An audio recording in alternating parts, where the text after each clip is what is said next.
पहले वीरांगना अवंतीबाई लोधी जी के चरणों में नमन करते हुए मंच पर मंचासीन अतिथि महोदय, ओबीसी के लिए जो आधारभूत लड़ाई है उसको लड़ने के लिए एक बार भाई महन जी के लिए जोरदार तालियां बजाएं कि जो हमारा आरक्षण जो मेन मतलब जड़ है जिससे हमें पीढ़ियों का परिवर्तन होना है, उसकी लड़ाई अगर कोई बढ़ चढ़ के लड़ रहे हैं तो भाई महन सिंह लोधी जी एवं समस्त सम्मानित मंच। हम ज़्यादा कोई ओजस्वी व्यक्ति हैं नहीं, स्कूल चलाने वाले हैं। हमारे जयपाल सिंह जी ने बहुत सारी बातें रखी, हमें बहुत अच्छा लगा, सभी वक्ताओं ने अच्छी बात रखी।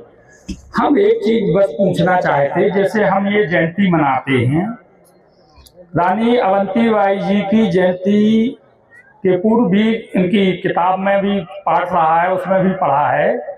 बहुत बड़ी सेना नहीं थी उनके पास और अंग्रेजों के पास बहुत बड़ी सेना थी। वो चाहते तो युद्ध ना करती और कुछ तो दे सकते थे, अंग्रेज महल दे देते, कुछ थोड़ी बहुत जमीन दे सकते थे।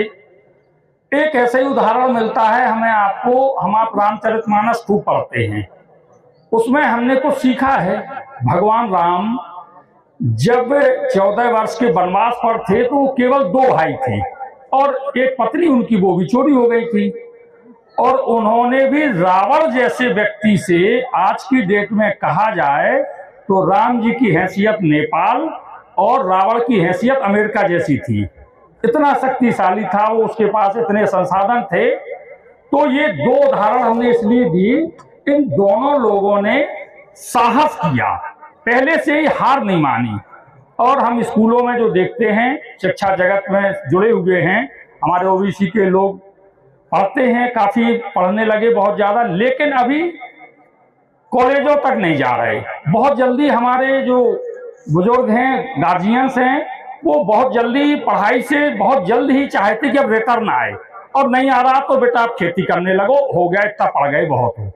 तो मैं आप सबसे एक बार निवेदन आग्रह करता हूं कि हम अपने बच्चों को एक थोड़ा साहस करने दें, उन्हें हम साहसी थोड़ा बने कि नहीं हमारा बेटा ऐसा कर सकता है, और करने में समय लगता है। अभी यूपीएससी के एग्जाम हुए, 5-5, 6-6 बार जिन्होंने प्री नहीं पास किया वो टॉपर हुए, और हम इतना समय भी नहीं दे सकते। हम बैचलर तक अपने बच्चे को पहुंचने के साथ चाहते हैं कि वो 1 साल इंदौर गया, और मैं भी अगर 1 साल में इंदौर में कुछ नहीं कर पाया तो हमारे गांव मोहल्ले के लोग, अगर उसका पिता थोड़ा हिम्मत भी कर रहा तो गांव मोहल्ले के लोग कहेंगे अरे वो फलाने को लड़का इंदौर गाँव तो 10 साल में कुछ नहीं कर पाओ। अरे भैया, एक आदमी अगर नहीं भी कर पाया तो ऐसा जरूरी नहीं है कि सारे बच्चे नहीं कर पाएंगे। तो मैं आप सबसे निवेदन करता हूं, पुनः जो हमारे वरिष्ठ लोग हैं वो लोग थोड़ा सा हम अपने बच्चों को अवसर दें और उन पे भरोसा करें। जरूरी नहीं है कि सारे बच्चे गलत ही होते हैं, हाँ कुछ बच्चे गलत भी हो जाते, कुछ संगत गलत हो जाती है। उसके लिए हमारे प्रोफेसर साहब ने पहले ही विस्तार से बताया कि हम बच्चों को पैसे के साथ में समय दें। हम बच्चों के साथ बैठना नहीं चाहते। अगर हमारा लड़का हमारे बगल पे बैठ जाए तो कहते अरे इसका लड़का तमीज नहीं, बोले बताओ बाप के बगल पे बैठ गया। अब जब लड़का बुजुर्गों के बीच में नहीं बैठेगा तो बुजुर्गों की बातें बच्चों के पास जाएंगी कैसे, और जब वो बच्चे बैठते हैं तो कहीं ना कहीं गलत दिशा पकड़ लेते हैं।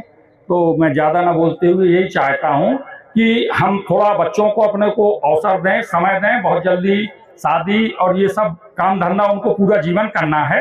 मैं अपनी वाणी को विराम देता हूं। जय हिंद। धन्यवाद।